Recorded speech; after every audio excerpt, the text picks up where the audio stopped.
All right, all right. Hey, what's up, good people? I'm welcome to a special talking and grubbing live stream. How's everybody doing? How's your Sunday going? How's your weekend been going?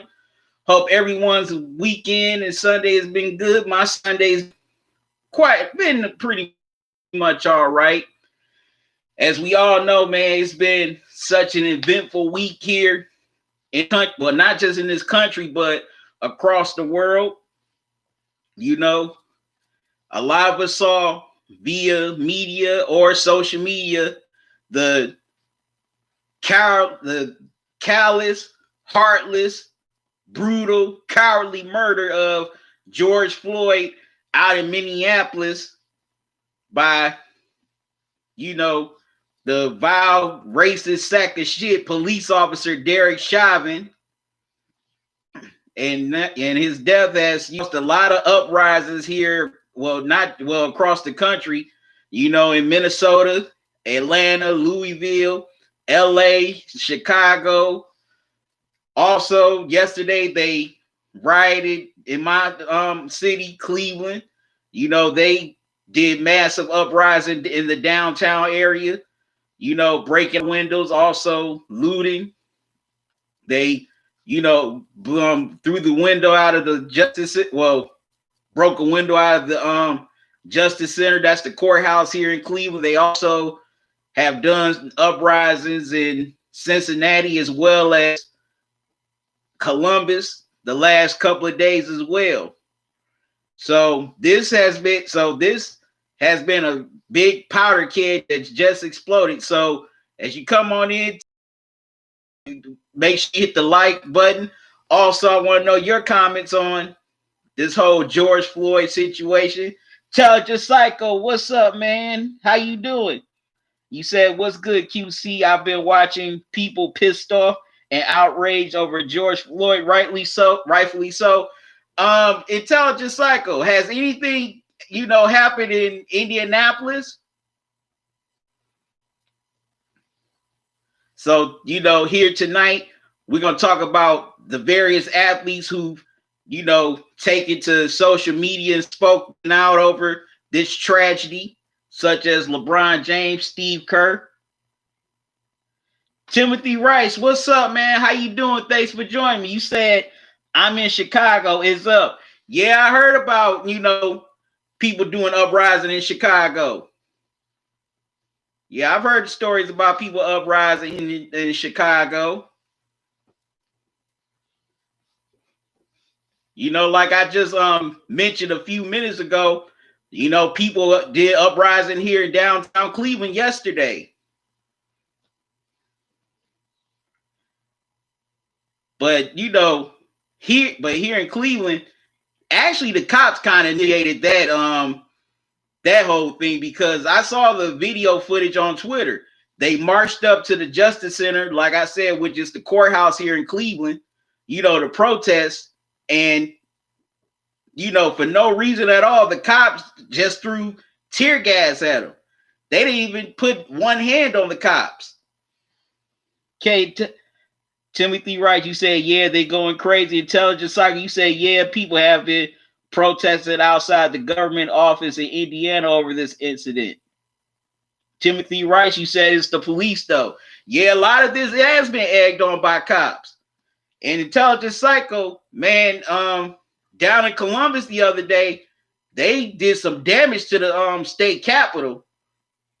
It was a lot of people down at the state capitol in Columbus. What was it? Thursday? Yeah, it was. It was Thursday night.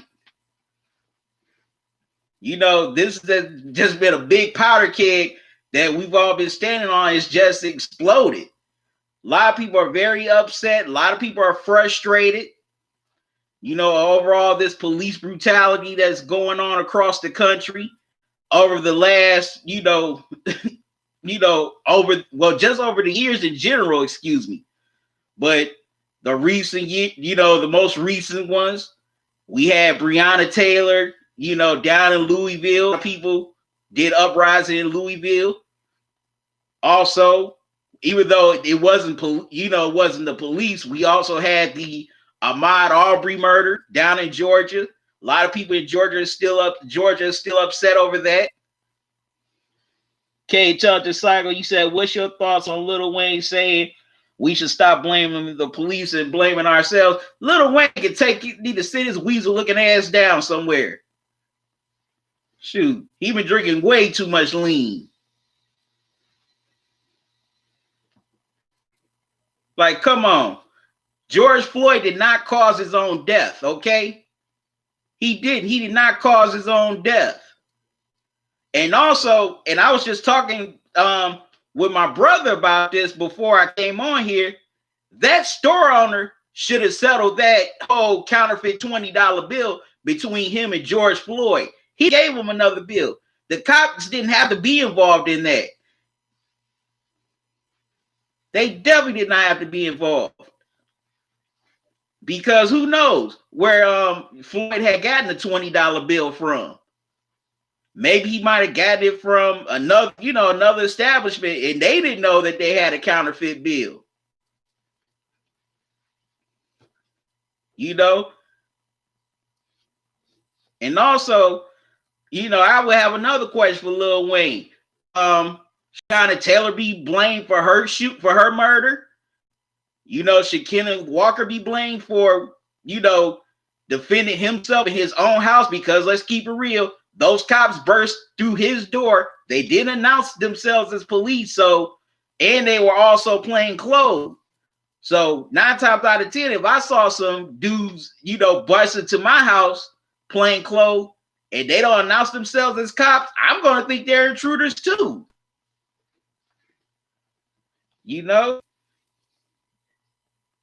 And I get tired of hearing people saying that stuff, talking about, well, we need to blame ourselves, and what about the black on black crime?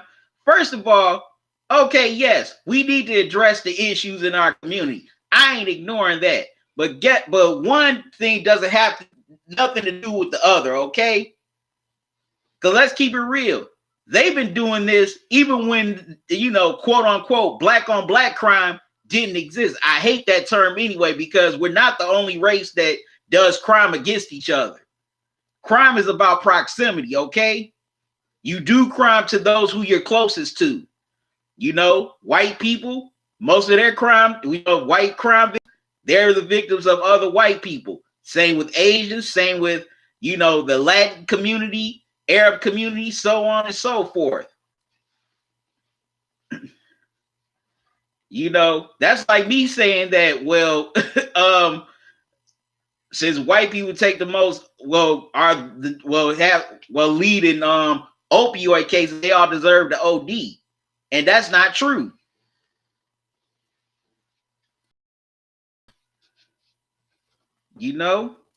So yeah. So Lil Wayne need to sit his ass down somewhere. And also, he shouldn't be saying that because, man, come on. He's the father of black children. All his kids are seen as black. Even if he has kids with women of different races, they're still looked at as black. Come on. This man has a 20-some-year-old daughter. Guess what? If the police can harass her, she's a black woman. But like I said earlier, this George Floyd murder has sparked a lot of outrage, a lot of uprising across the country, and also, it's been brought to a lot of our attention within the last day or two that his murderer, Derek Chauvin, and George Floyd worked together at the same nightclub back in the day. And they interviewed the owner of that club at the time. Well, the owner of the club, excuse me, because she just sold the club back in January. She said nothing but nice things about George Floyd. She said he was the nicest guy in the world, the nicest guy you would ever want to meet. But when it came to describing Chauvin, she said that he was the most aggressive, like he was very aggressive, especially when it came to doing events involving black people. That was mostly black people. She said he would be very aggressive. He would be very quick to pepper spray somebody, wanted to fight. And she said she wanted to get rid of him, but the city forced her to keep him, which, she should have fought for that. Because, as far as I know, if you're a private business owner, you don't have to keep anybody that you don't want to. Okay, tell just like what you saying. Then Tommy Lauren, Bimbo Self, says protests are violent. She's got to stay out of our affairs. Definitely agree. I can't stand Tommy Lauren. I can't. Wear a little ugly, skinny self. She look like a Bang Bros. She look like a Bang Bros reject. Shoot, she got on my nerves too. Now it's so funny that she'll talk about us being violent with the protest, but I don't recall her tweet from her about Charlottesville being violent. That's another one I can't stand. I can't stand Tommy Lauren. I cannot stand that woman. Well, no, I ain't even gonna call her a woman. Cause she don't have no human feelings. I don't know what to call her. If y'all coming into the chat, y'all help me find a name to describe Tommy Lauren, because she ain't human. Because humans supposed to have feelings and compassion. She has neither one. Like the old country saying goes, right, and the truth ain't in her.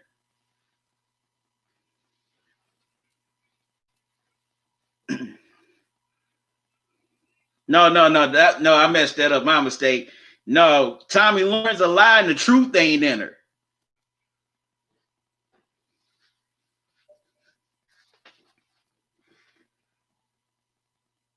Definitely can't stand her.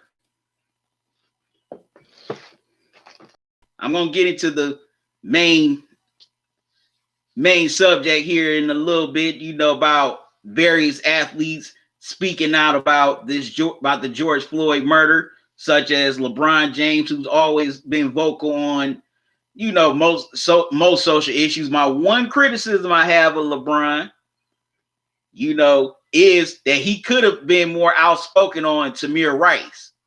He should have been more outspoken on that. That's my one that's the only criticism I have of LeBron when it comes to that.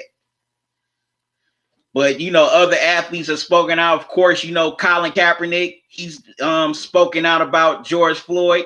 He also offered to pay legal fees for all the protesters who were arrested down in Minnesota, which is a great gesture by him. Steph Curry. Also, excuse me, Steven Jackson, he went on the Today Show a few days ago to speak about George Floyd, because that was a close friend of his from Texas. So definitely gonna play that a little bit later on in the live stream. We're gonna hear from Captain Jack, aka Stacks. As y'all know, he played over 10 plus years in the NBA. Won a championship with the Spurs in 2003. Now he and Matt Barnes got the hot podcast popping off called All the Smoke. Great podcast, by the way. If y'all haven't checked it out, definitely check it out. I love that podcast.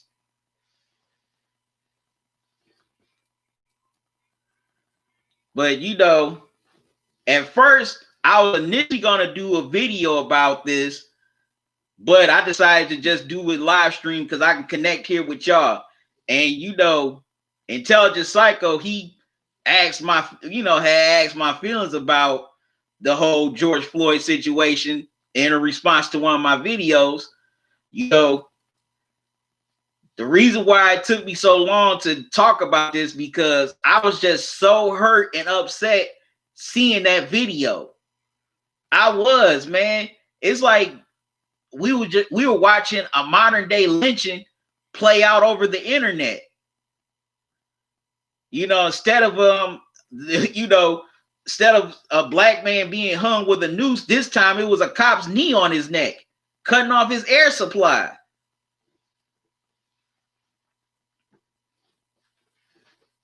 And that definitely hurt my heart to see that. Just like it hurt my heart to see, Tamir Rice being gunned down in that park a few years ago. A 12-year-old kid just, playing in the park, playing cops and robbers like anybody else, like any other kid, like we used to do when we were kids.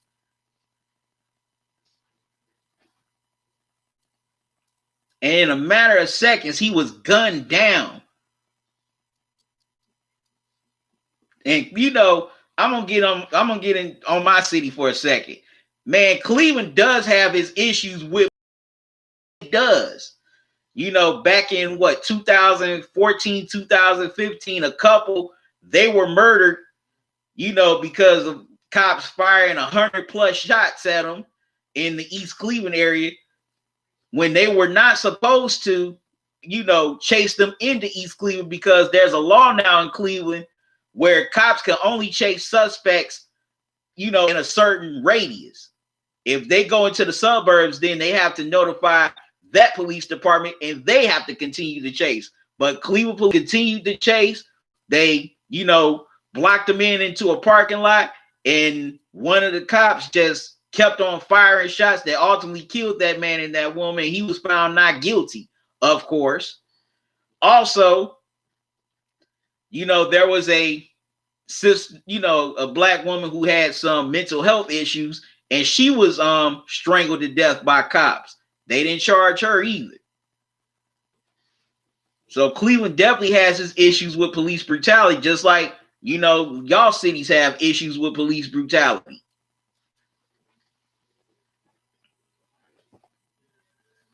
But yeah, I was just so upset and hurt just watching that.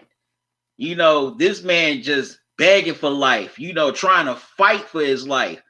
The man started calling for his late mother, and this is just my opinion. I think he knew he was about to go. And I think while he was taking his final breaths, I think he saw his mother, standing there. That's just my personal opinion on that one. Maybe, for those of you who may not believe in, spiritual things, I can't knock you. That's your right. That's your belief. But and the only reason why the cop got charged is because of all the uprisings in Minnesota and across the country. The DA at first did not want to charge him. He was hemming and hawing and dragging his feet about charging him.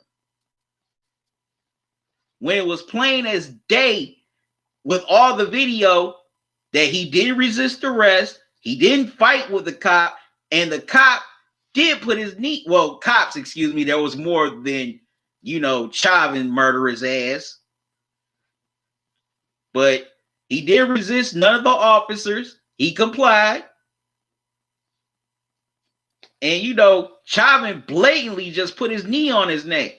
And I definitely think Chauvin recognized him, and he had something personal with Floyd. So he just basically took his life and decided to finally settle the score. Maybe, the owner of that club, liked his job performance over him. Chauvin probably looked at, well, I'm a cop. How you gonna like his job performance over mine? Or maybe it could have been a woman involved. Because Floyd's fiance was a white woman.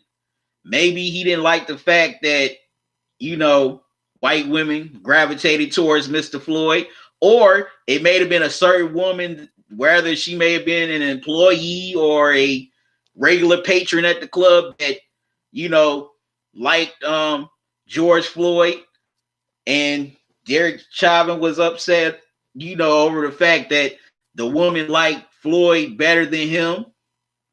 Because just looking at his picture, Chauvin looks like a very weak dude. He does. If he ain't had that badge and a gun, he'd be the biggest out here on the street, and he'd be getting his butt whooped every daggone day. Because a lot of these cops do have that mindset. They were either bullies in high school, or they were the bully and they want to get their revenge.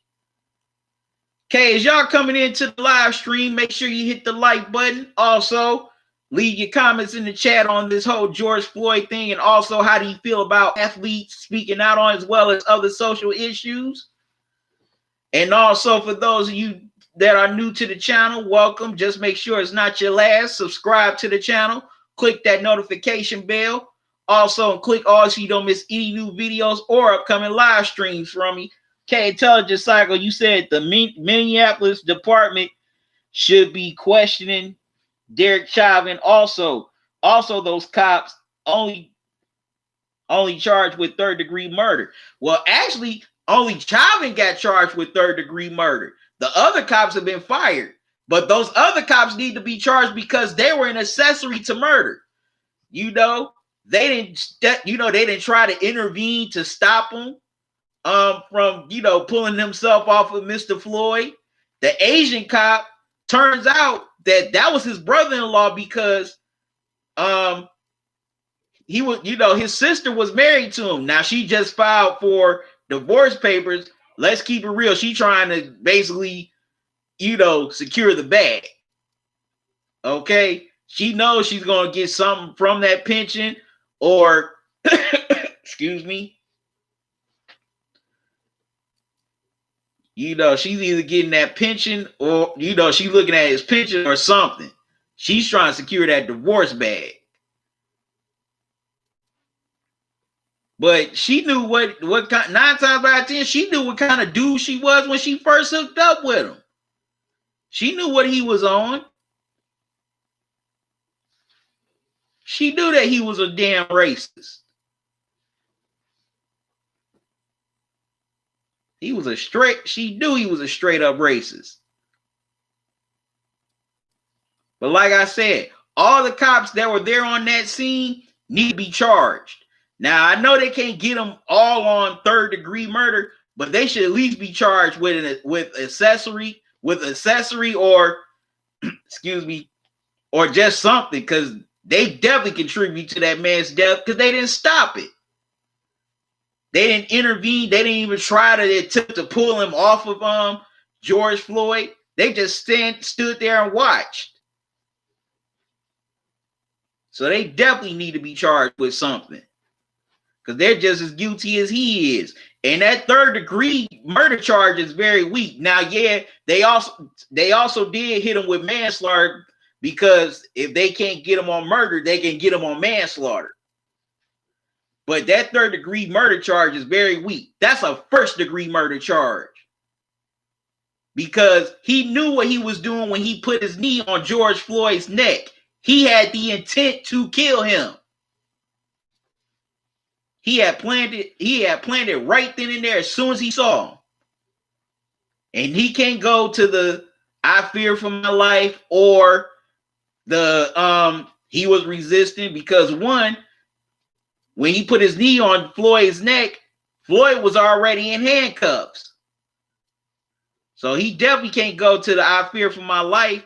Once you have somebody detained and subdued, 9 times out of 10, they're no longer a threat to you. They're definitely no longer a threat to you.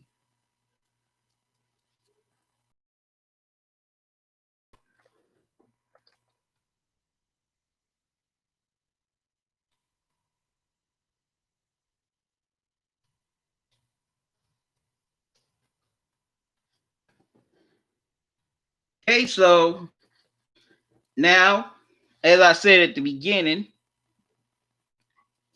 a lot of athletes have been, outspoken on this George Floyd situation.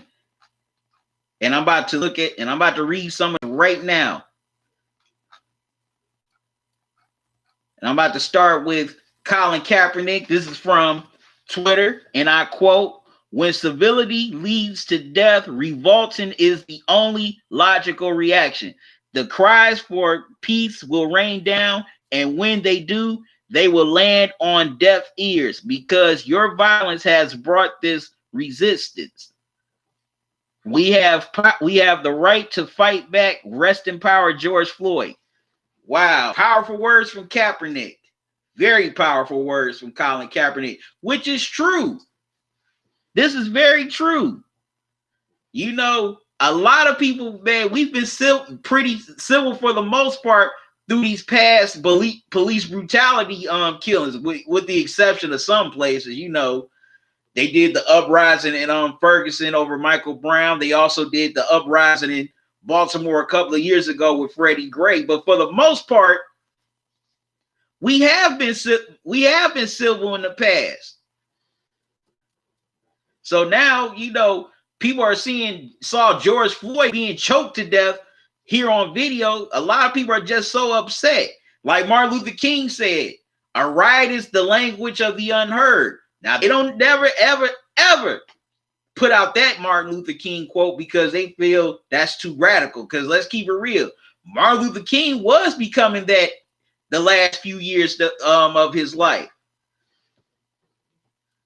And also, he's right. The cries for peace are definitely raining down on deaf ears. A lot of people are tired of hearing it. The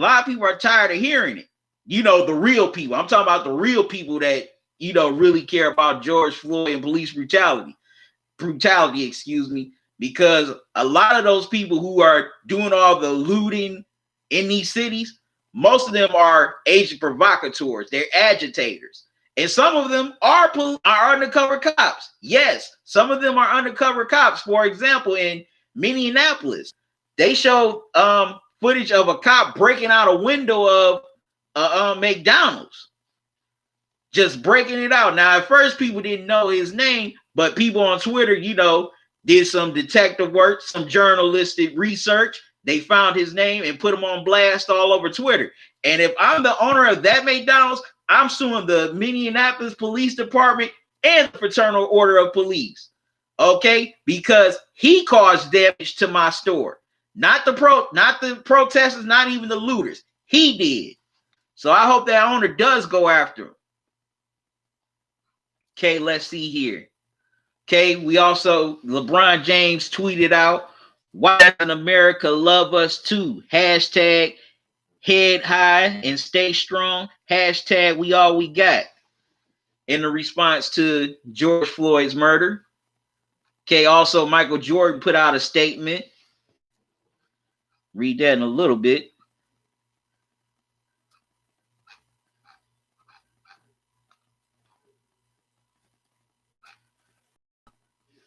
Also, Steve Kerr, the head coach of the Golden State Warriors, said, "This is murder, disgusting. Seriously, what the hell is wrong with us?"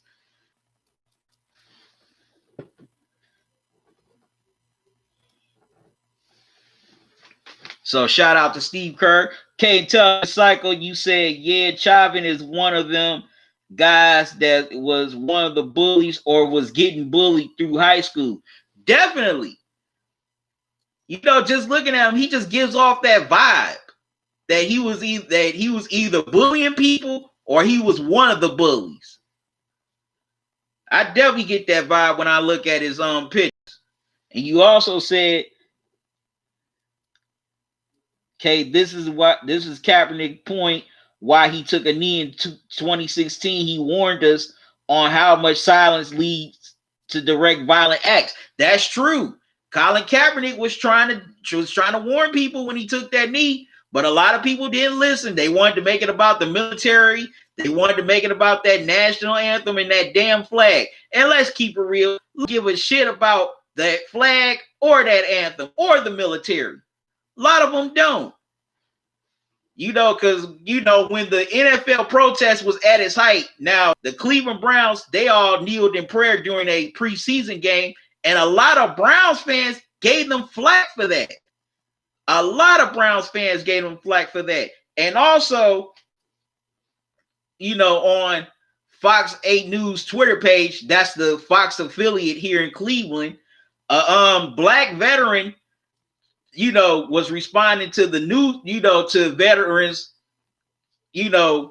talking about the Browns kneeling in prayer, and they only interview white veterans. He said they should interview more black veterans to get a broader perspective. And a lot of these people who say they love the military so much accused him of pulling the race card. Now, this black man was in the military for 20 years. So this man served under at least 4 different presidents. And here they are disrespecting this veteran. And I definitely called it out. I said, wait a minute. Y'all saying y'all love the military, but y'all sitting up here disrespecting the veteran, and other people did, call it out, came to his defense. So basically y'all just saying y'all only love certain veterans. And Colin and Kaepernick definitely was trying to, bring awareness to this, but a lot of people didn't want to listen. And also, I also did a video on this. Well, I gotta finish editing the video, and it's gonna be out, either tonight or tomorrow.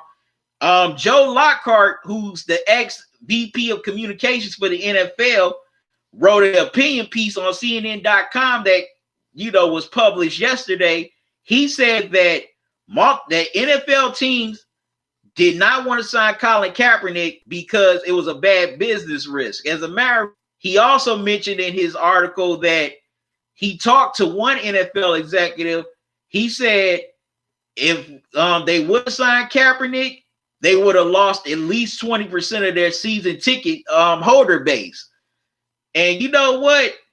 I say that was a bad move on their part because, okay, yeah, you would have lost those season ticket holders, but 9 times out of 10, you would have gained new season ticket holders with the people who supported Kaepernick and his protest. And the jersey sales would have gone up because those people who supported would have brought his jersey numbers in droves.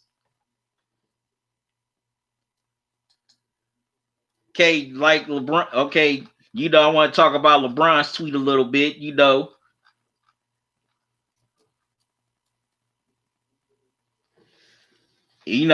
can tell there's a lot of pain in his tweet. Why, I'm going to read it again. It says, why doesn't America love us?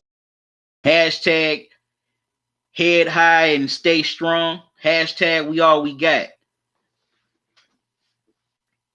I get, and LeBron, I get his frustration. I definitely do. I know he's tired of seeing, seeing, all this police brutality going on. Like I said, I wish he would have talked up about Tamir Rice a little bit more a few years ago. Like, come on. Why do America have such a hatred for, black people? Why? Like, okay, do harm. Yes, I'm not denying that, but majority of us, we don't do harm to anybody. Matter of fact, we're very welcoming more than any other race. But what is it? What is it with this jealousy of us? What is it with this obsession? That's what I'm trying to figure out. Why do the police come at us so hard?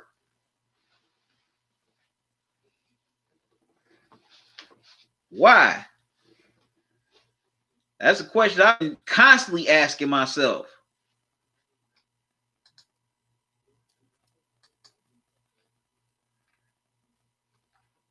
And I know some conservatives love to quote that, well, you guys are 13% population, you commit 50% of the murders, which is another BS lie. That's definitely a BS lie.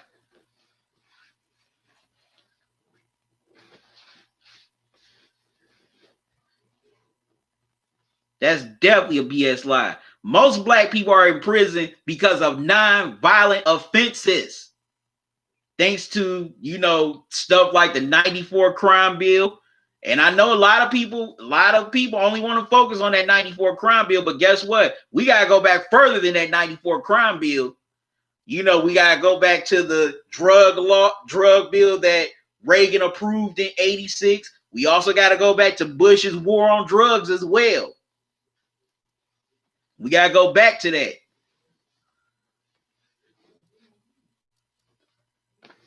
And black people, if y'all gonna talk about the 94 crime bill, talk about those two things as well. Okay, do not leave that out, and don't give Bush and Reagan no pass either. Call them out as equally as you've been doing Clinton and all those, Biden and all those people who were in Congress back then.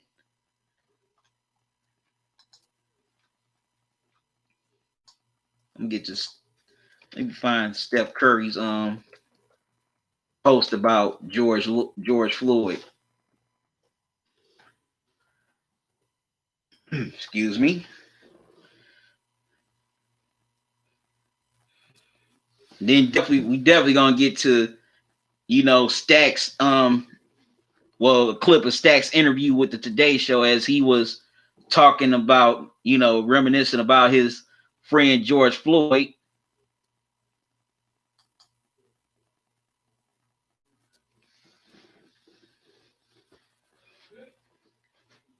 Because they both grew up together in Texas.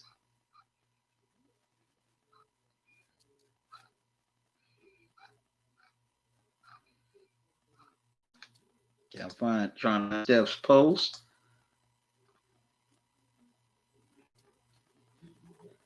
Okay, what are y'all thoughts on the whole George Floyd situation? Also, all these athletes speaking out, and also about it, such as Zach Ertz of the Philadelphia Eagles, also Carson Wentz, well as Joe Burrow of the Cincinnati Bengals. I mentioned Steve Kerr.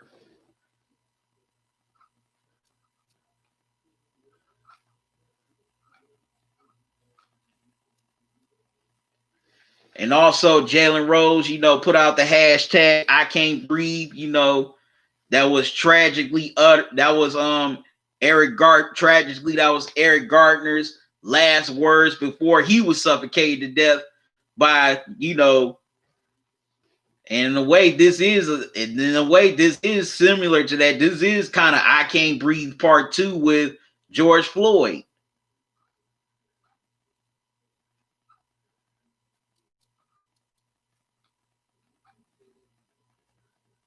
Okay, also other NFL players tweeted out their frustration, such as Dallas Cowboys defensive end DeMarcus Lawrence. He said, "Done being quiet and done being angry. How can we feel safe when those meant to protect us are killing us? When will minorities be free to be Americans in America?" Okay. Okay, also Odell Beckham put out a tweet responding to the murder of the answer. Us killing. Okay. Lies will only bring more violence. World's honestly sickening. It really is no explain. Okay.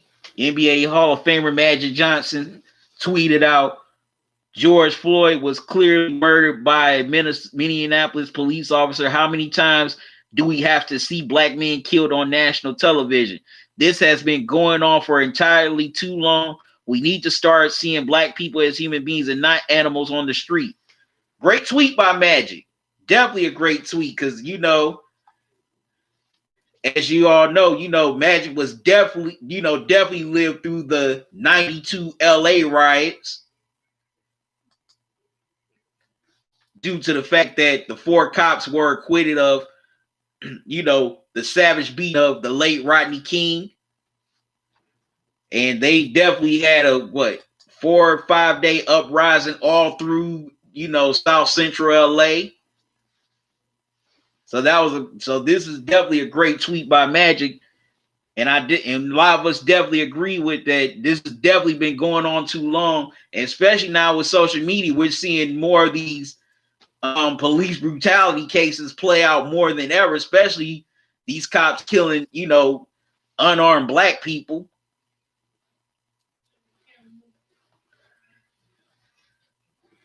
And we definitely need to start being looked at more as human beings and not just animals on the street.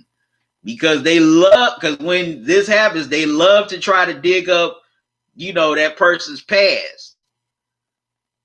And if they can't dig nothing up on them, then they try to go after their family. They did that with Tamir Rice. Since they couldn't dig up on anything since he was 12 years old, they talked about his parents' past. Like, well, as if we shouldn't, feel any sympathy for him because, well, they did do this. Excuse me. It's like, so what? Like with Ahmaud Arbery. They tried to say, well, he did shoplift when he was younger. Okay, so what? You know, shoplifting is a misdemeanor at best. You know, you're not gonna do 25 to life over, you know, stealing a pack of Reese cups from a store.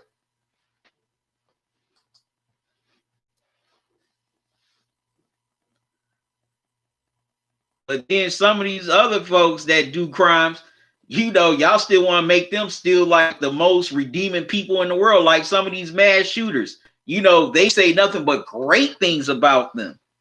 You know, like, oh, they were loving, they were so helpful, you know, they were so great, they were very intelligent, but they had up walked into a, you know, school or a place of business with an AR-15 and shot 15 people.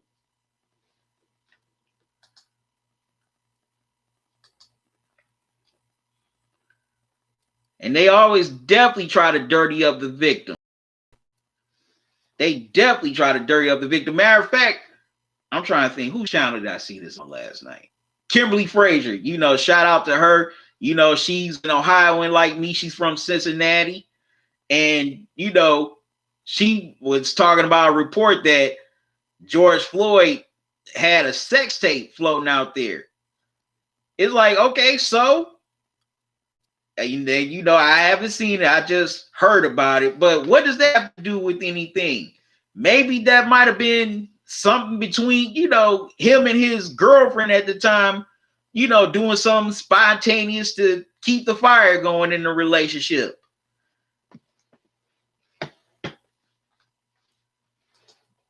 That doesn't justify him being murdered by a freaking police officer.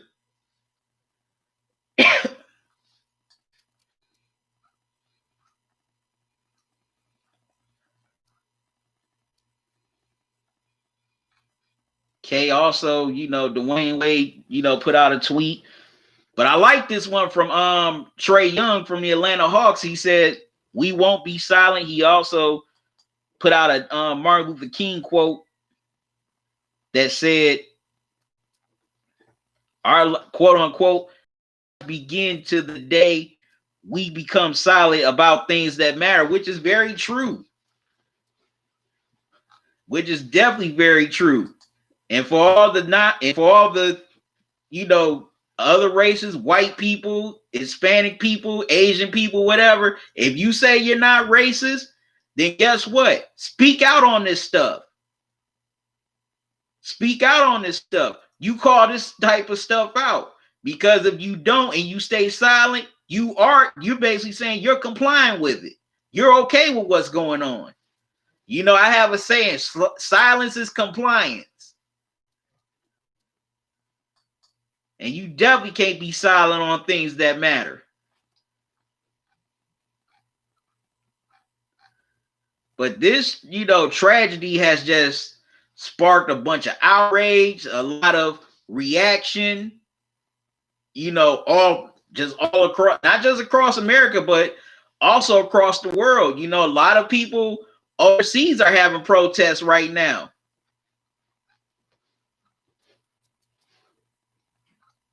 And this is definitely hitting home for a lot of, you know, a lot of these athletes because, hey, that definitely could, you know, that could have been them. That could have been their family members.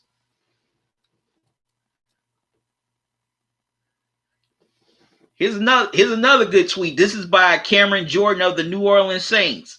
He said, for every recorded incident, he put murder in, you know, he put quotations around incident and put murder in parentheses.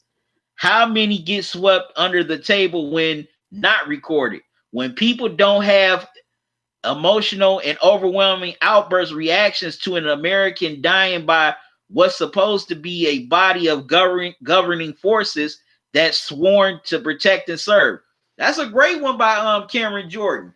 Yeah, there's definitely a lot of police brutality cases that weren't recorded that have been swept under the rug over decades.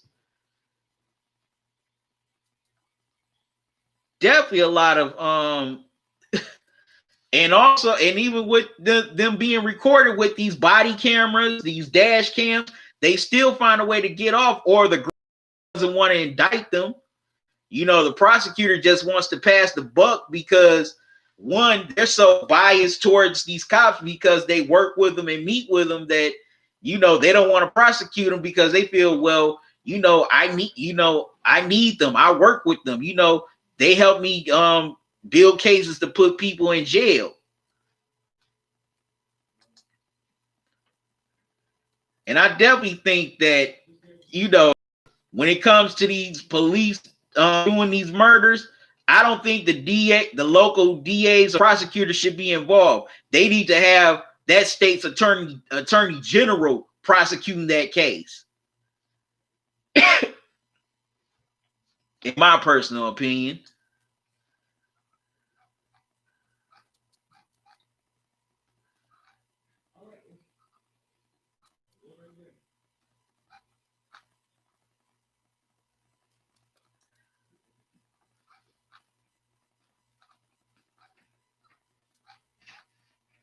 Okay,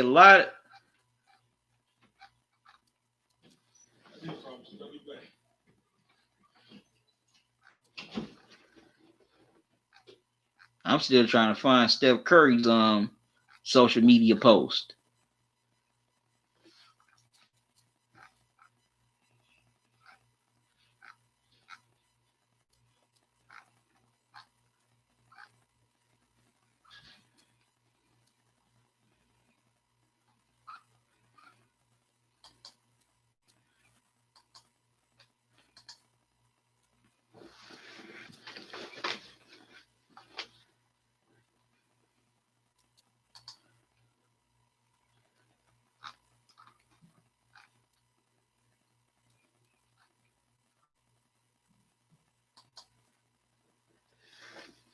But yeah, and a lot of these, you know, people like your Laura Ingrams, Jason Woods to stay silent, not talk about these issues, that they should just focus on sports.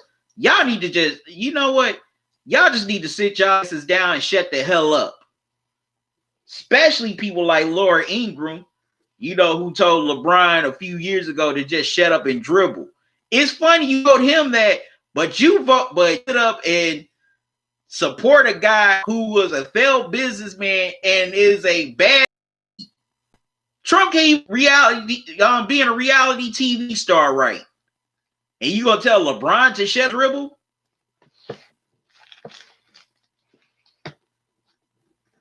You need to tell Trump to shut up and find not to go bankrupt all the damn time.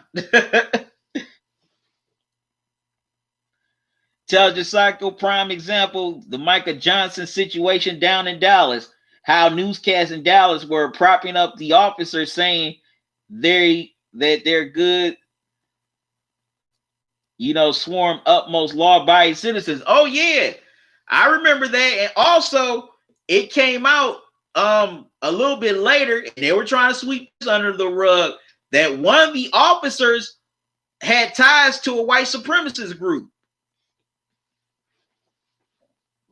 You know, he had matter of fact, he had the group's tattoos on him.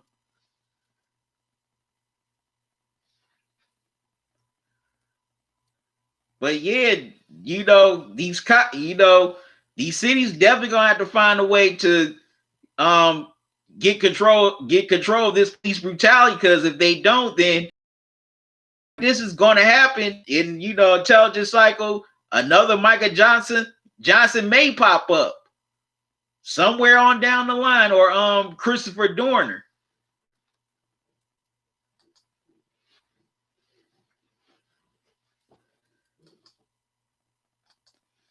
And also gotta get, you know, I had to stop and read Intelligent Cycle's comments, but yeah, Jason Whitlock always goes after LeBron, Colin Kaepernick when they're speaking out on social issues. You know, his big grimace looking ass can constantly, you know, always give white people cover, like that the Patriots drafted. He had a white supremacist tattoo, you know, white supremacist group tattooed on his arm, but he gave him such a pass. he gave Don Imus such a pass when Don Imus called the Rutgers women's basketball team nappy-headed hoes.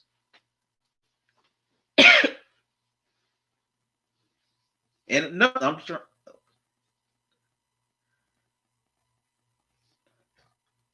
It's just so funny that Jason Whitlock, or I like to say Grimace Lock, and a lot of y'all like to say Fat Lock, loves to give white athletes the ultimate pass. But when it comes to black athletes, especially when they're vocal on social issues like LeBron and Colin Kaepernick, oh, he goes in. He loves to go in on them. Just like, a few weeks ago. Well, and also I just heard recently that he also went in on LeBron again, talking about this George Floyd situation. But he accused LeBron of clout chasing, trying to clout chase over Michael Jordan by talking about Ahmaud Arbery because The Last Dance was airing on ESPN. But it's so funny that he's talking about LeBron being a clout chaser, but you sit up and always talk about him and Colin Kaepernick all the damn time. So you're the ultimate clout chaser, Jason Whitlock.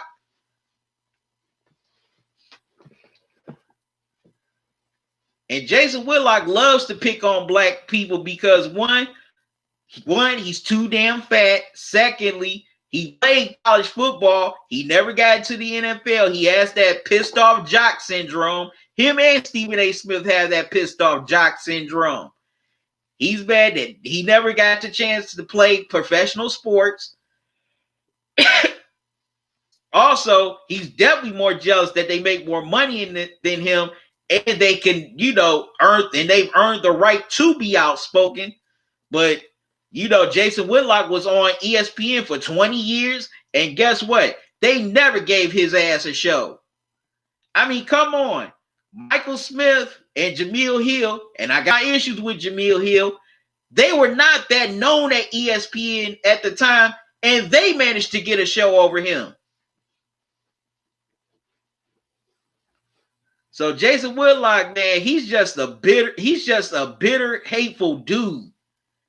Just like last year, he tried to dog black NFL players, saying that they were being racist toward the New England Patriots because their stars and their coach were white, which it didn't have nothing to do with that.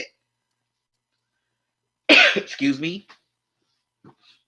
Nobody cared about the Patriots having white stars and a white coach. Everybody was just tired of them being in the Super Bowl all the doggone time every year. Even other white people were outraged at the Patriots, success. But he had to just say, oh, players, they just hate the Patriots because they're white. And another thing I don't like about Jason Whitlock thinks he's the quote unquote Negro whisperer for,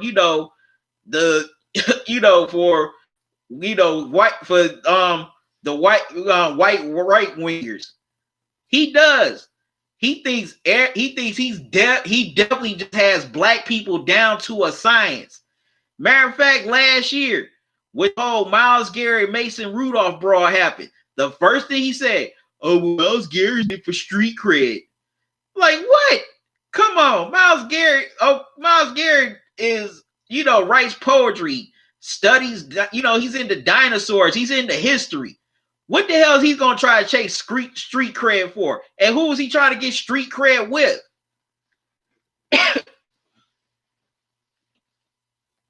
And Marcel, and him and Marcellus Wiley, oh, they definitely gained up on Colin Kaepernick hard. Talking about his talents, talking about, oh, he only did it because, oh, his career was in trouble.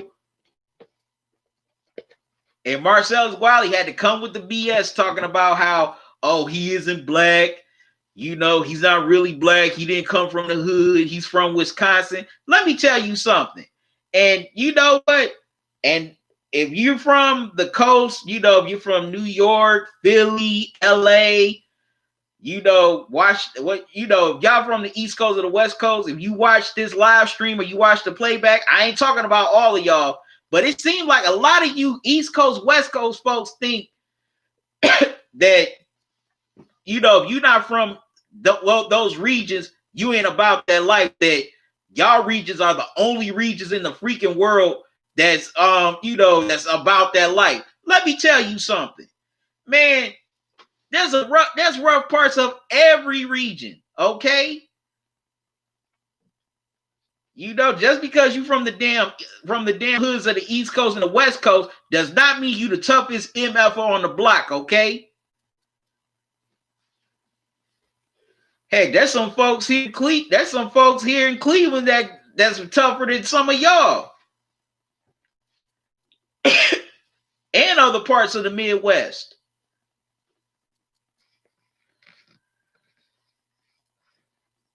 And plus, he had to go there on Colin Kaepernick being adopted by 2 white people and growing up in the suburbs. And I said this on one of my videos.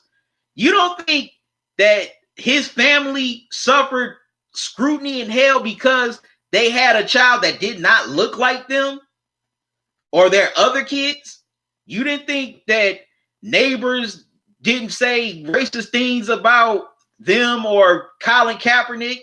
Or he didn't hear the N-word jokes when he was going to school? Like, come on, man. How naive and asinine is that? That goes to show that some of y'all are not well-traveled, or y'all don't get out and meet other people beyond your inner circle.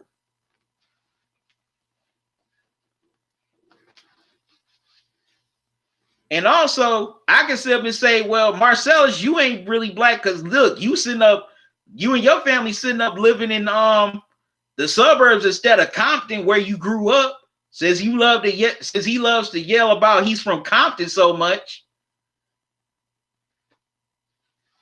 And Stephen A. Smith, he was definitely the #1 prosecutor of Colin Kaepernick last year when he was going through his settlement and when he was having his NFL tryouts.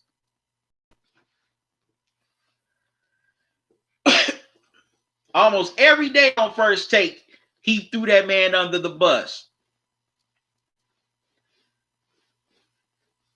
Constantly dogged that man. And that man never did anything to him. That's why T.O. said that Max Kellerman is more blacker than he is. And I get where T.O. was going with that.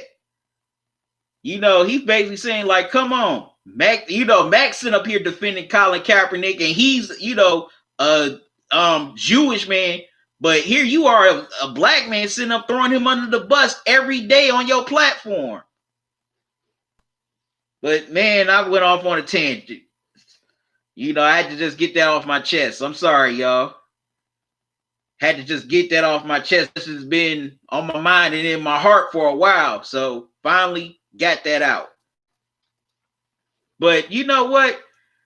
Athletes have been speaking on social issues for decades, such as Bill Russell, Kareem Abdul-Jabbar, back when he was Lou Alcindor, Jim Brown before he did a complete 180 and started supporting Donald Trump, the late great Muhammad Ali. Also, the 2 brothers who put up the Black Power fist in the '68 Olympics when they won the gold medal. So athletes have definitely been outspoken on social issues for decades. Matter of fact, when when Muhammad Ali, Bill Russell, Kareem, Jim Brown,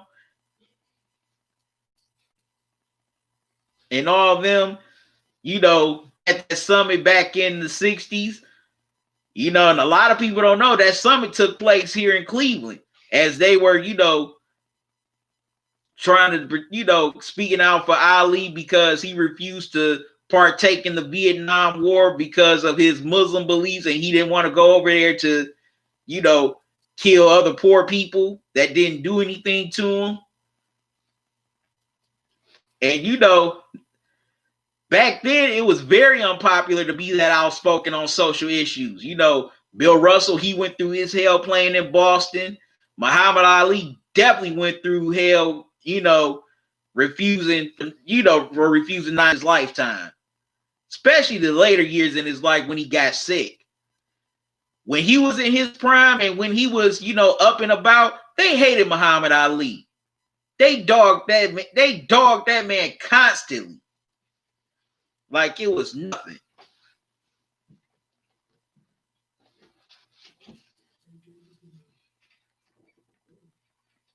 And also, Kareem Abdul-Jabbar has definitely been outspoken on social issues, throughout his whole career. And also post-career as well. As a matter of fact, Kareem wrote an opinion piece for the LA Times that just came out today.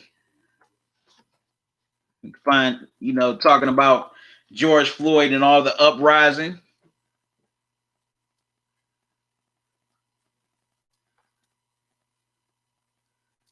Speaking out in his defense for the protesters.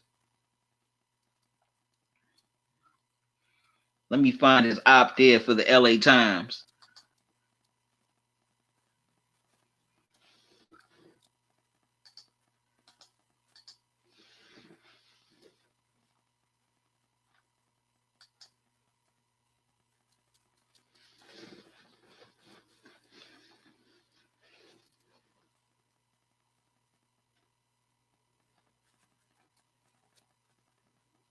Okay, and the headline reads, Kareem Abdul-Jabbar don't understand the protest. What you're seeing is people pushed to the edge. That's a great headline, which is true.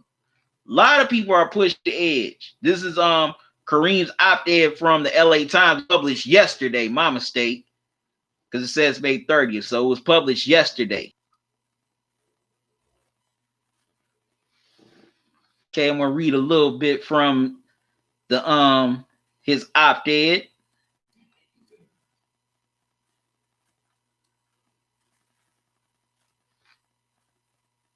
Okay, now quote, what do you see when you see angry black protesters amassing outside police stations with fists? If you're white, you may be thinking they certainly aren't social distancing.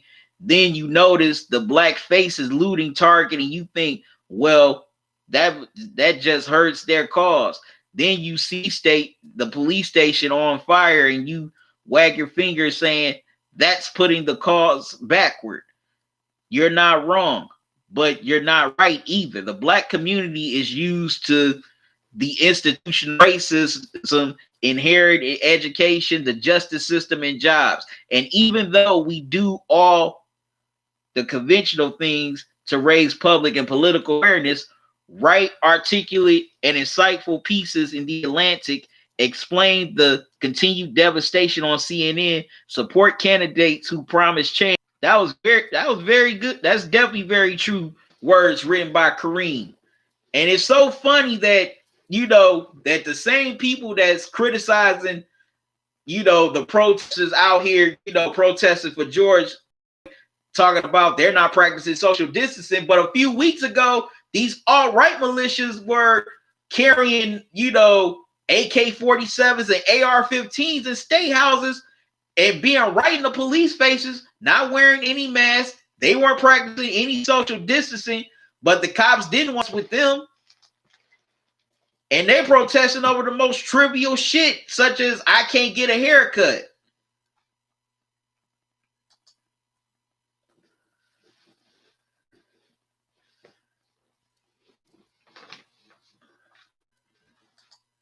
But whenever you get time, definitely check out Kareem Abdul-Jabbar's op-ed. Matter of fact, I'm about to post the link here in chat.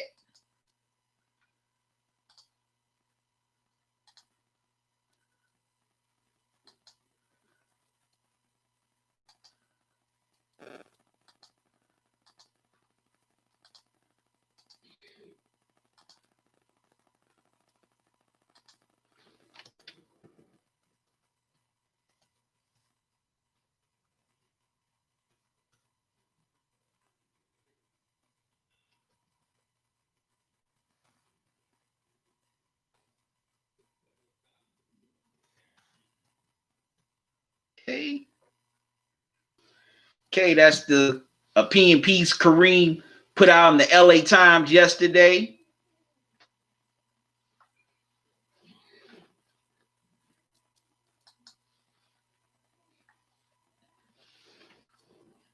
And he's definitely right.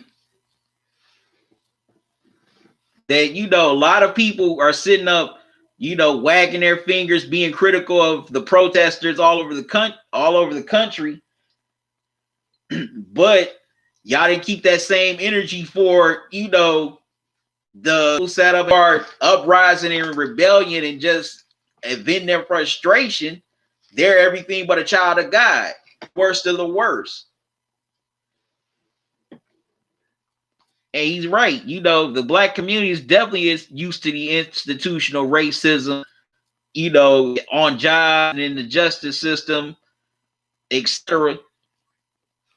And we lost my train of thought for a second. And we do the basic things, but nothing still gets done.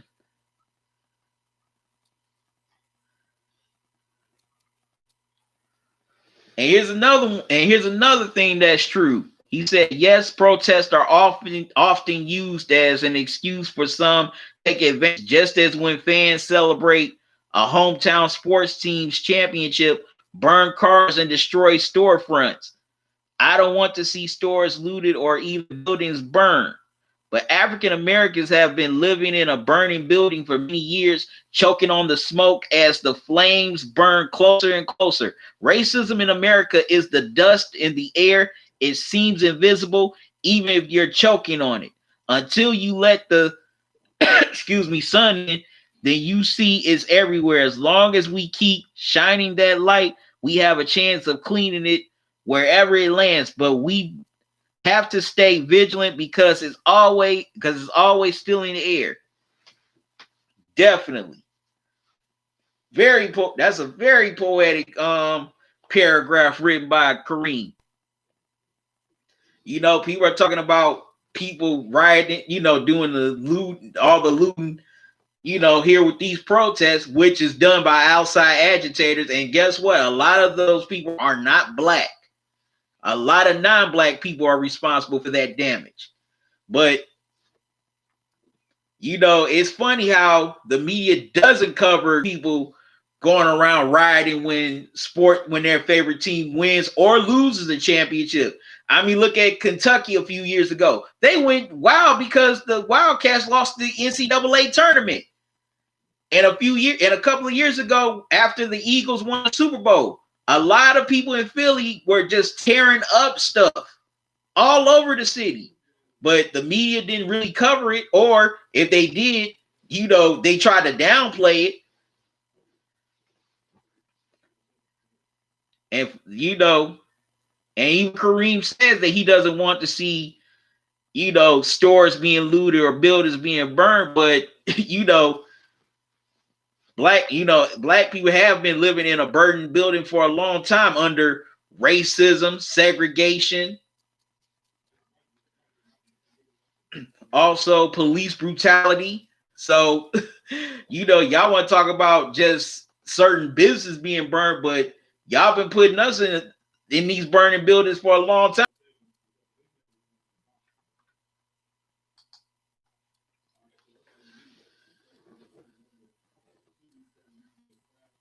And he says in order to fight this racism, we got to stay vigilant.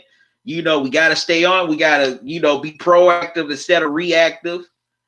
Not just, organizationally, but also politically as well. We definitely got to stay on it, politically. Now, I know people are very upset and frustrated with voting, but if we're going to vote, we got to be clear in our demands. We definitely got to be clear in the demands. And that's what Kareem is saying here in this quote. We got to be vigilant organizationally and politically. So we got to stay vigilant. We got to stay on them. We got to, we got to put some pressure on them. I ain't going to stay. I'm not going to stay on here too much longer. I'm about to wrap up in the next few minutes. Say what I feel, just say what I feel. Been having this on my mind for the last few days. And also, I greatly appreciate all y'all, coming in here, tuning in, joining me, leaving your comments. And also, if you want to donate to the channel via Cash App or PayPal, the Cash App, cash tag, and the PayPal link are up top here in the chat. And also, I have a Teespring store. I'm selling t-shirts, hoodies, even socks and coffee mugs. Matter of fact, I'm getting my t-shirt pretty soon. Can't wait to finally get it so I can rock it on, this live streams as well as other videos. And also, for those of you who are in quarantine, I have discounts going on. I have 20% off, and I'm offering free shipping. The promo codes for both of those are up here in the chat as well. So, if you want, if you don't want pay so much for a t-shirt, hoodie, whatever, coffee mug, just hit the promo codes and you definitely will get some money off and save some money. But what are y'all thoughts on all these athletes speaking out on the George Floyd situation? Also, athletes speaking out on social issues. Leave it all in the chat. George Floyd, because they both, grew up in Texas. And he recently did an interview days ago. So I'm about to play that audio clip right now.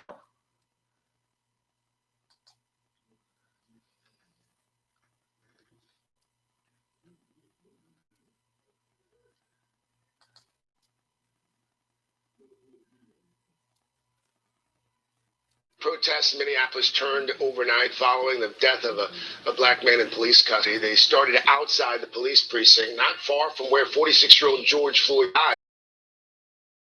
Auto parts store and some other buildings were left flames. Several businesses were looted as well.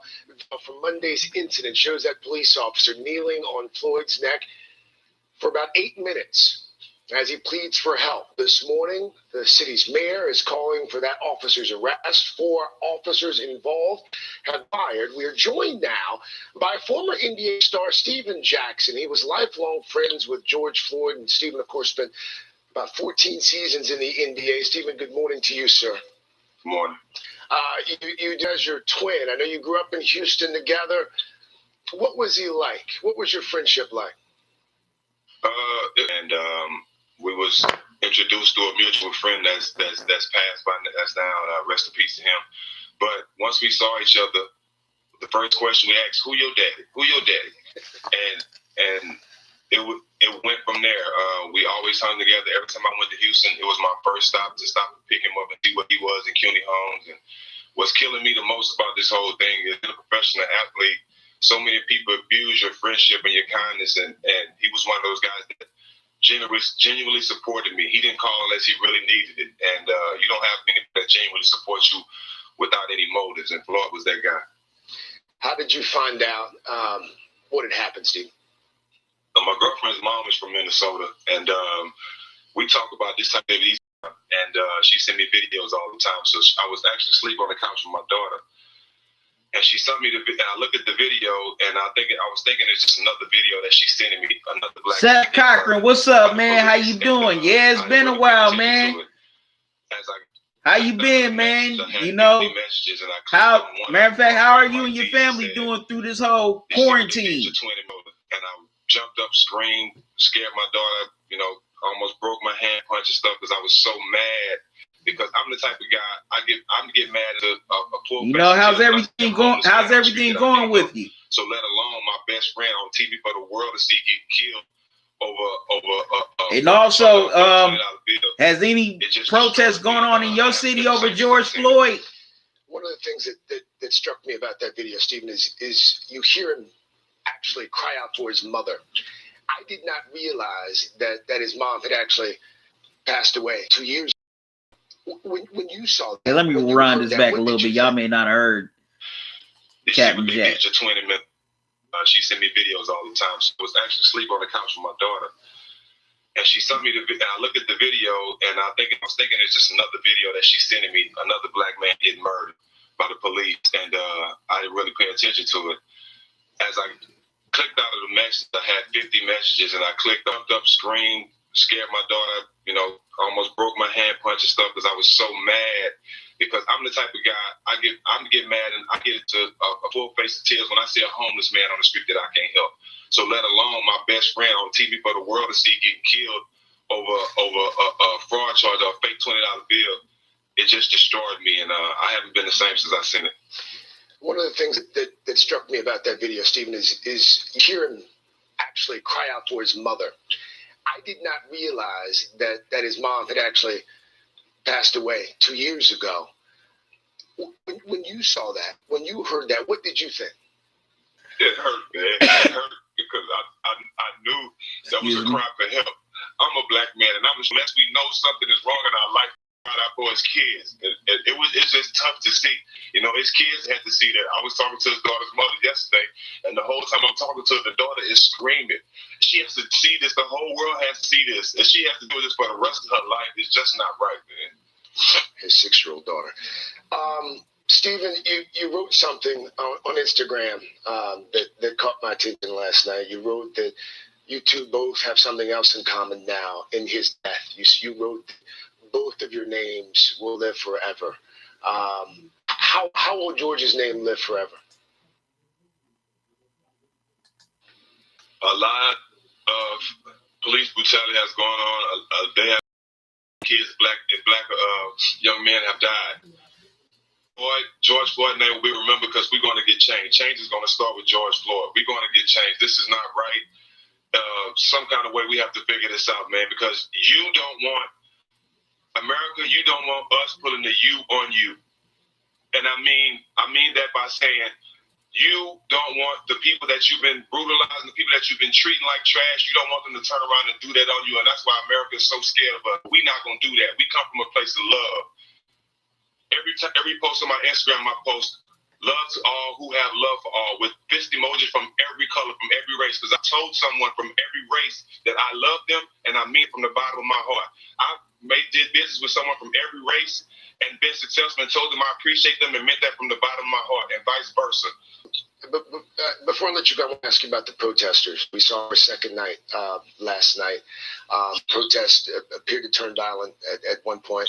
Okay, Seth, you said you've been doing okay. That's good. You said bored out of my mind. I'm doing good, Seth. He would honestly, I would say this. He would be happy that the people are fighting for him, but that's not the way he wanted to do it.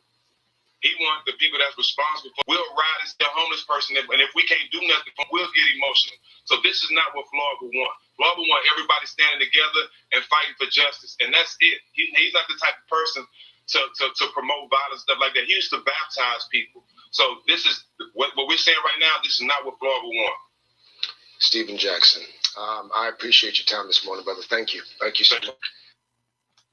All right, that was a very powerful and emotional interview from George Floyd's best friend, former NBA star Stephen Jackson, aka Stacks, aka Captain Jack, on the Today Show the other day. And you definitely just can tell, in his face and in his words, he's very heartbroken over the loss of his friend, and also watching the video of his friend's life being taken away from him. As you heard on the Today Show interview, that, as he was talking to the mother of one of his kids, his 6-year-old daughter is still crying and screaming, and she's going to have to live with that pain for the rest of her life. Watching her dad die. Seth, man, Seth, if you ain't hear me, man, I'm sorry. I'm just playing the clip. I ain't mean to ignore you. I'm glad you're doing okay. And yeah, everybody's bored out of their mind with this quarantine. Matter of fact, I just started back work last week. But I'm doing okay, Seth. Thanks for asking. You said we had a Black Lives Matter protest earlier. Okay. So no, uprisings have happened in your city.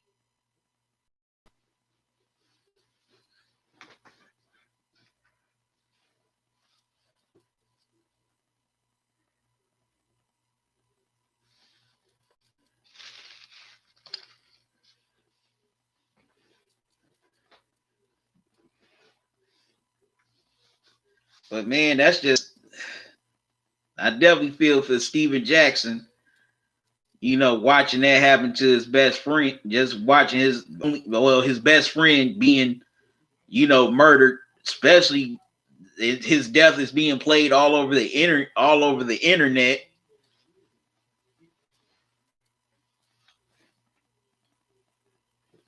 And he definitely, as he said in his interview, broke down as he, read the text and also saw the video. But Steven Jackson, man, he's a real one. That man's always been outspoken. He don't bite his tongue. You're gonna get the real with Stacks. If you haven't seen his all the smoke podcast with Matt Barnes, you gotta watch it. Cause that man keeps it raw. Definitely keeps it raw. But it's funny that a lot of people criticize these athletes for speaking out, but back in the day, they didn't, a lot of people felt that they weren't being outspoken enough. Now they're being criticized for being too outspoken, with, athletes like LeBron, Colin Kaepernick, excuse me, Steph Curry.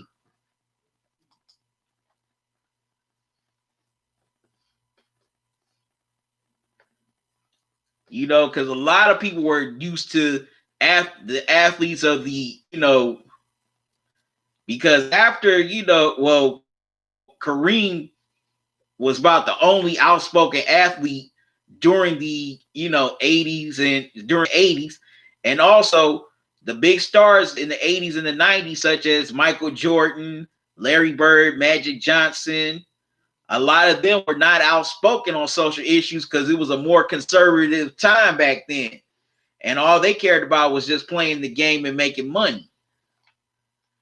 But, now, thanks to social media, you have you have athletes like a LeBron or Steph Curry or Colin Kaepernick, Kevin Durant, Steph Curry. I just said Steph Curry, Steven Jackson. Now they can get their message to everybody across the world.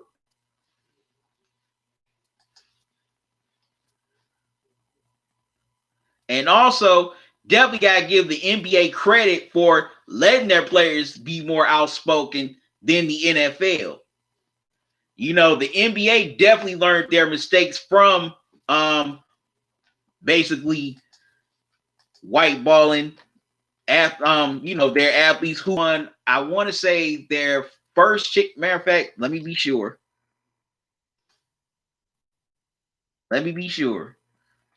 I gotta be sure. I don't want to, give this information.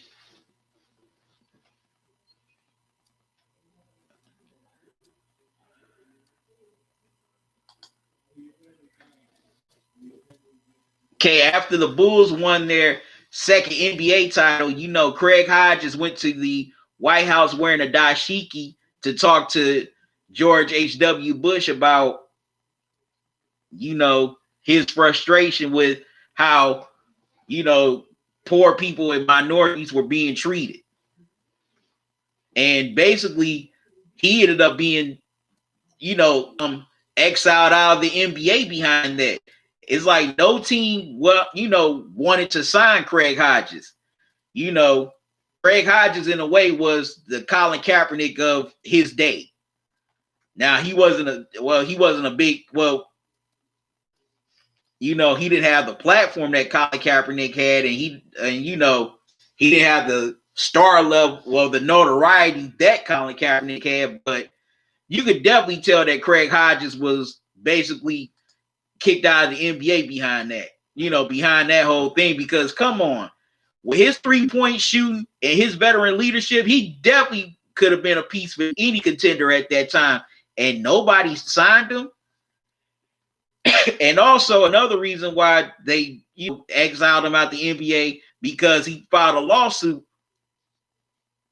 that saying that they colluded on not signing him. And I think they did. I think the NBA at that time definitely colluded not signing Craig Hodges.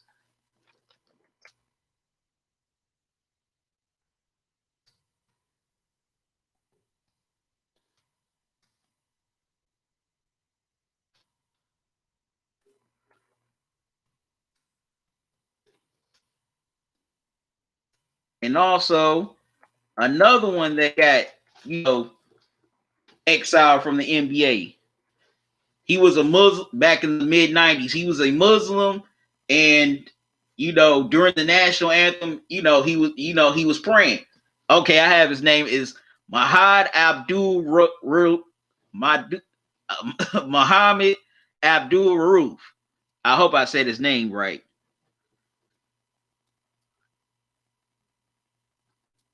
Muhammad Abdul Rauf. That's how you say his name. Just want to make sure I get his name right. He definitely got, well, I'm not gonna say blackball, whiteball from the NBA. All because he, was praying on the sideline. I mean, during the national anthem, with his teammates. And for all these people who constantly love to put out that, oh well, you don't do that on the job. First off, the national anthem is a part of pregame. That is not on the job. They're not on the job when that damn anthem is playing. Okay? What you do before, you start work, you are not on company time. You're not. That's your free time. In football, you're not officially, you don't start your shift until that ball is kicked up in the air. NBA, you don't start until the ref, throws that ball up at center court.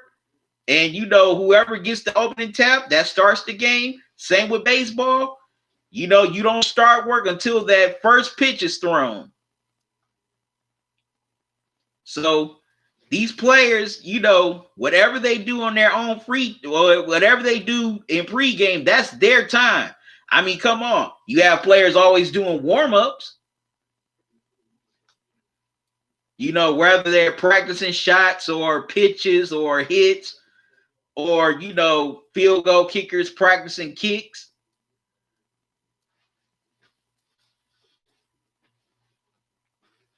That's their free time.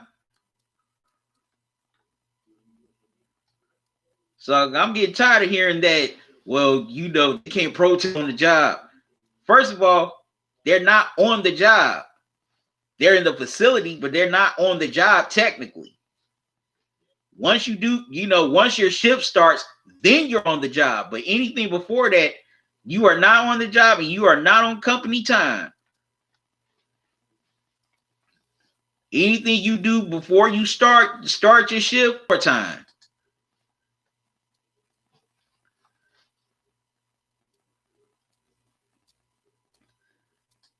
About to get off here in another few minutes. Man, I enjoyed y'all being on here with me. I enjoyed your comments. I enjoy all y'all coming in and watching this live stream. This was something very important. This is something I really had to just get out. Like I said earlier, I had originally planned to do a video on this, but I figured a live stream will be more better so I can, connect with y'all here instantly so we can talk, give our takes and opinions about this whole George Floyd situation and all the various athletes that are speaking out.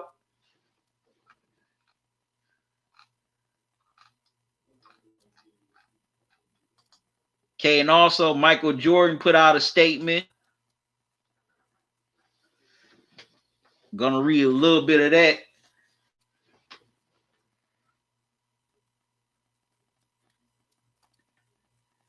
See what he has. Let's see what. Okay, about to read a little bit what he has to say.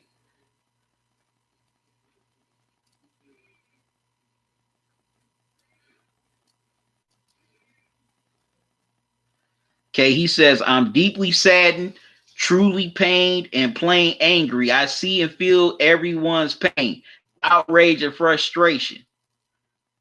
I stand with those who are calling out the ingrained racism and violence toward people of color in our country. We have had enough. Don't really care. Well, I ain't a big fan of the people of color, but okay. He also says, I don't have the answers, but our collective voices show strength and the inability to be divided by others. Okay, so that was a statement by Michael Jordan, responding to the murder of George Floyd. But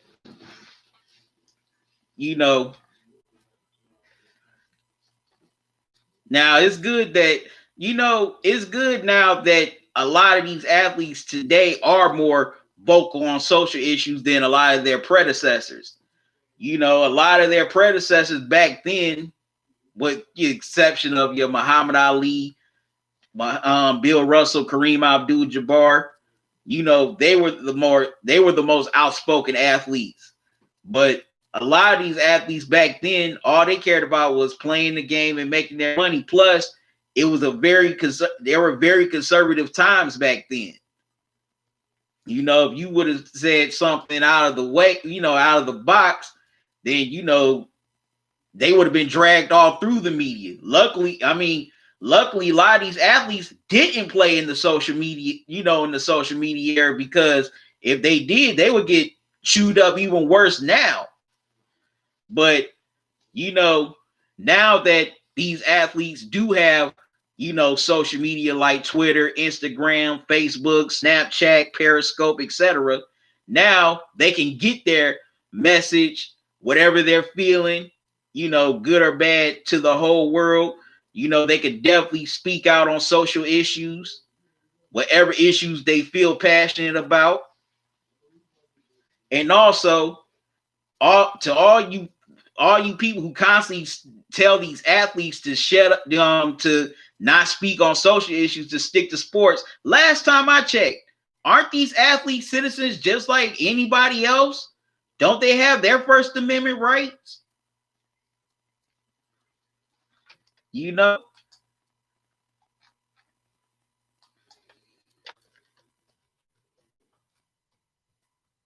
Now, just because you don't agree with it doesn't mean they have to shut up.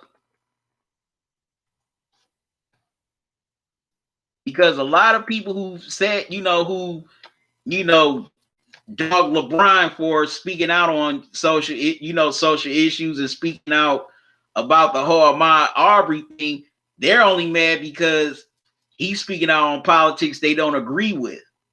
Especially people like Candace Owens, who gets on my damn nerves.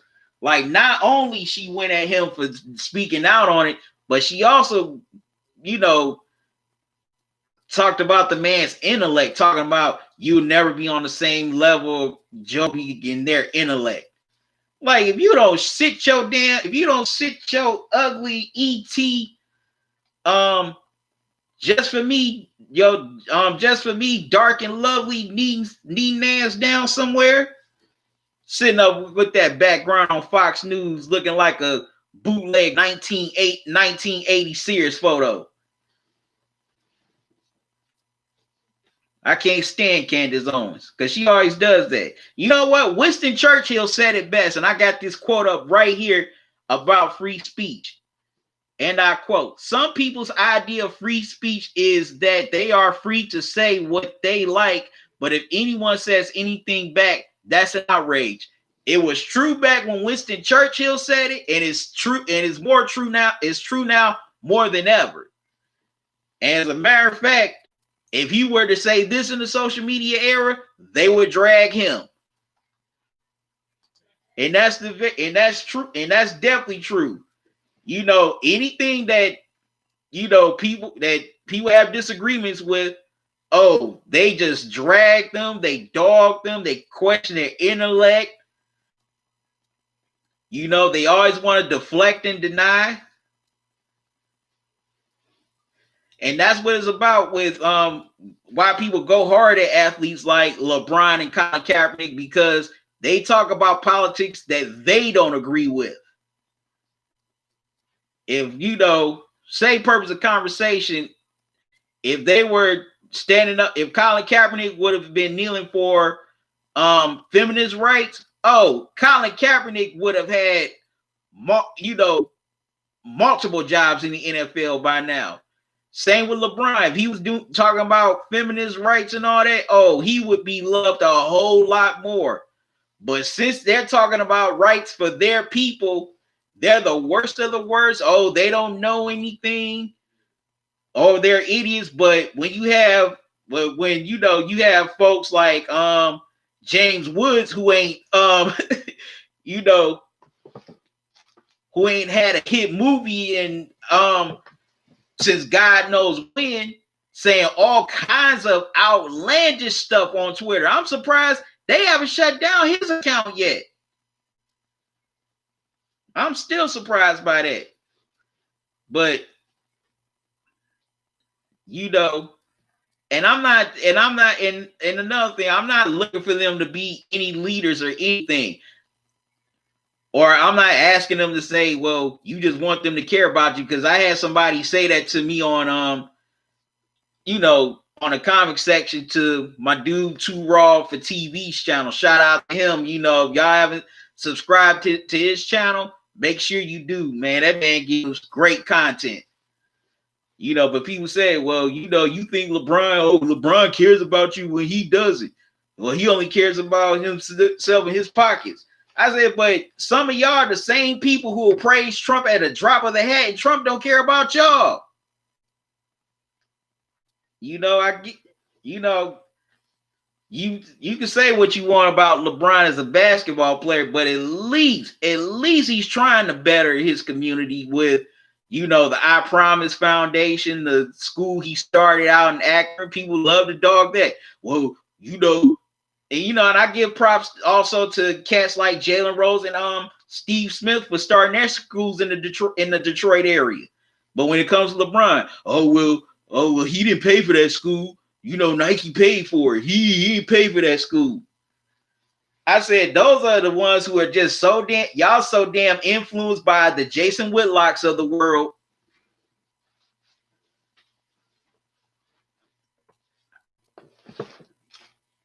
Y'all are so influenced by the Jason Whitlocks of the world, and a lot of y'all don't even have proof that that Nike paid for the school. Yeah, okay, you can say Nike paid for the. He has a damn endorsement deal with them. If he used the money to build that school, then yes, that's money he earned.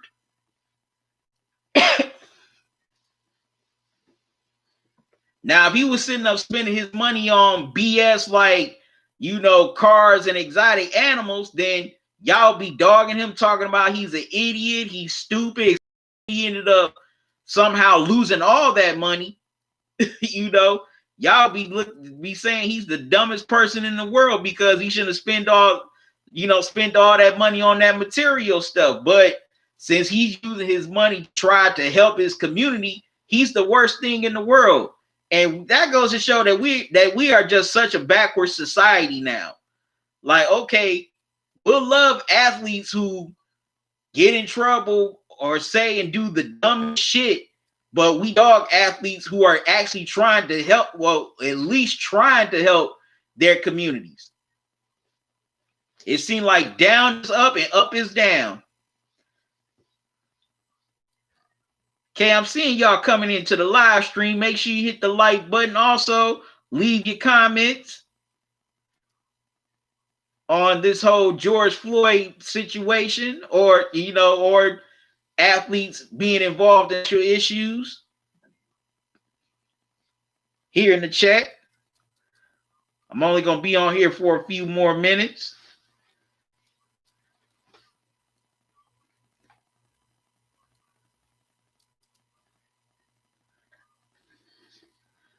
Yeah, but it's just correct. Yeah, but it's just ironic. But it's just, excuse me. But it's just ironic that we do dog at where we're dogging a lot of these athletes now for being outspoken.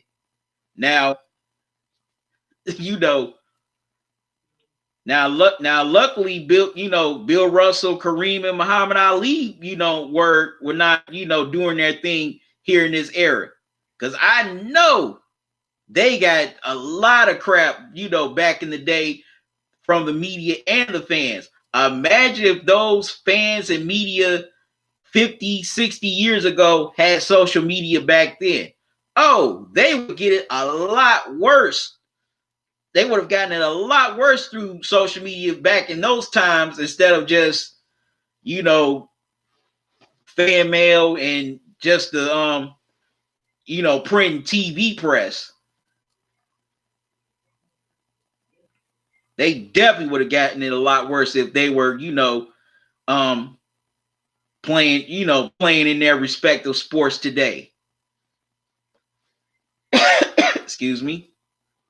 Even Jim Brown would get it work, would get a lot of scrutiny for the activism he was involved in back in the day.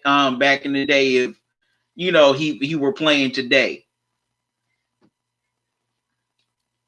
And that's why a lot of these athletes today do get that scrutiny because of social media, because you got a lot of, keyboard gangsters out here. And if you ever confront them face to face, they won't even bust a grape in a fruit stand. But anyways, y'all, I got to get out of here. I thank y'all for joining me. I greatly appreciate all of y'all, coming on, watching the live stream, leaving your comments here in the chat. And if you end up watching the replay, make sure you leave your comments in the chat as well. I definitely want to hear your thoughts, read your thoughts on, the whole George Floyd situation. Athletes being outspoken about social issues. Now, if you come with the BS, I'm telling you now, your comment will be deleted and you will be blocked. I'm letting you know right here, right now. So do not come with the BS. Please don't. We enjoyed doing this live stream, finally getting this off my chest, getting this off my mind. It's been on my mind and my heart for these last few days, for basically this last week. So, I'm glad I finally, got the honor and the blessing to come on here and share with y'all. Whether you agree or disagree with this whole live stream, I just appreciate y'all just coming on here, tuning in. But I got to get out of here, y'all. I thank y'all for joining me. If you want to donate to the channel, you can donate via Cash App or PayPal. The Cash App cash tag and the PayPal link are up top here in the chat. Also, you can shop at the Talking and Grubbing Teespring store, selling t-shirts for men and women, hoodies, sweatshirts, socks, even coffee mugs. I'm about to add some more things soon. Be on the lookout for that. You can also get 20% off or free shipping from your purchase. Those promo codes are up top here in chat as well. That's both of those promo codes. They're going to be going all through 2020. So get while the getting is good. And I appreciate y'all support. And if you're new to the channel, welcome. Don't make it your last. Subscribe to the channel. Make sure you click that notification bell. Click all so you don't miss any new videos from me or any upcoming live streams. Because matter of fact, I will be posting a video either later on tonight or tomorrow, about a former NFL executive, giving the reasons why a lot of teams avoided signing Colin Kaepernick a few years ago. Is already something that we already knew, but he definitely gave insight to that on his opinion piece for CNN.com. So that video is going to be dropping soon. And when it does, y'all check that out. And I want to make sure you hit the like button on that video and leave your comments. So till next time, y'all have a good one. Love y'all to life. QC out. Rest in power, George Floyd. And also condolences to him and his family. You know, rest in power, Ahmaud Arbery. Rest in power, Breonna Taylor. Rest in power to all the people who fell victim to police brutality. You know, condolences to all your family and loved ones. I'm out.